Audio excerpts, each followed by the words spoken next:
Nadu senam khat khandai spa sau punyo la shongai kani ka Jaka da ka Pakistan hendrai hau bena Disember jong senam khat khandai spa nyopuei hapok ka jing yalam jong uchewang rinchen kisipai jong ka Ladak kita kisipai galan kila hiartma hakapor menmet hapdeng ka jing kriat ka balong hadu minus arpunyo degree Celsius hendrai kila hiartma ya kani ka than barok ka wei ka bahe kumba praspa sau square kilometer bat kila yok kini pat na ka kti jong ka Pakistan da ka jing yarap jong kita kinong bokdang kumta kisipai kila sengungu palat ya ka jing yarap jong kita kipajba jong kata kasinong bokdang te hang ne pinyu i tei mot ubadon hang te khmat batho shapang kane ka Jaka to ya pet hin to.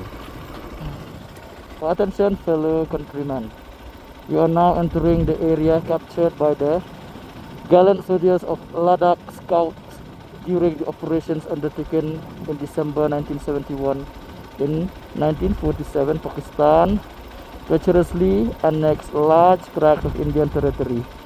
In 1971, Indian Army led by gallant Major later Colonel Chewang Rinchen bar to Mahavir Chakra Sena Medal carried out audacious night attacks, braving temperatures below minus 27 degrees, thus liberating an area of approximately 804 square kilometers from illegal Pakistani occupation. You are now entering the area from where Pakistan was driven back. Jai Hind. Ever thankful to village Bogdang for support during these operations presented by Force IDEX.